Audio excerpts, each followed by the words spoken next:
Hello, Patrick Walchuk here, and we're going to show you a financial analysis on a 4-unit building that recently sold.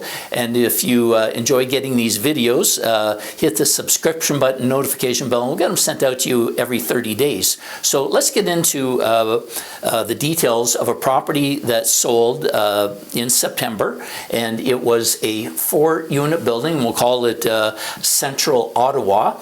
Now, I know this well because I was involved in this. And it had multiple offers. It had 3 or 4 offers on it.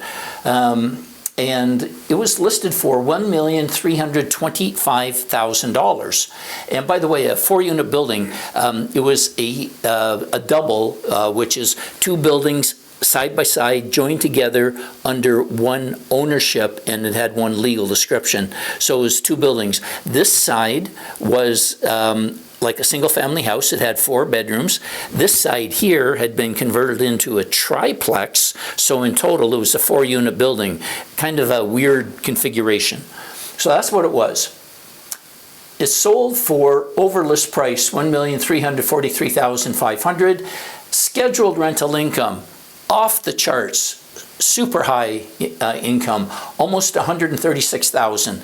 You deduct 3% for vacancy and bad debt, brings us down to about $132,000. Operating expenses, low compared to the income at $32,500, call it.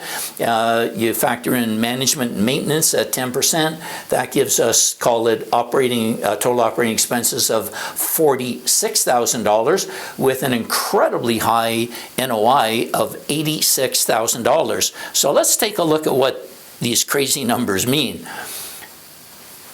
It gives us a crazy high cap rate. You don't see that very often. You know, we're usually looking at maybe 4.6 instead of 6.4. The operating expense ratio was very average, if you will, at about 35%.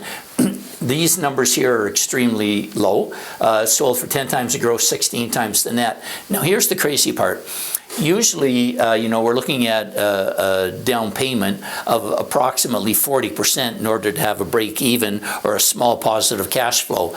Get this, in this building, you could buy it with a 20% down payment, which was just a little over $250,000, $268,000 exactly. And when you factor in your monthly mortgage payments and you extrapolate that out annually to be an annual debt service or your annual your annual mortgage payments, that's $71,000. So knowing that, we now know that we're going to have a positive cash flow of almost $15,000 with a down payment of just 20%. And get this, the ROI on that is almost 5.5%, which is, again, crazy off the charts.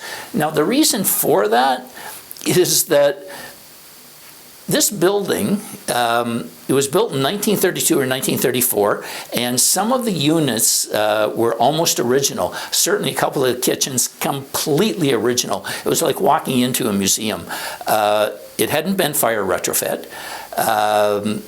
It had deferred maintenance, and whoever bought it's got a lot of capital cost expenditures coming up to bring this into the current year kind of thing. So that will really turn into additional expenditures by the new owner. However, you might trust that they knew what they were doing and getting into. But the good thing about the property is it was very, very large. And I think what I would do with the property is that on the back of it, it had 3 garages in this huge backyard space. And the garages were generating $95 per garage. And that was it. That was the total revenue from that. So I would tear down those garages. Under the new zoning, you can probably put up, I don't know how many more units, another 4 or 6 units at least, I'm thinking, on that site. And you can greatly, greatly increase the revenue. So there's a lot of wealth or equity in the sale of that based on the size of the lot.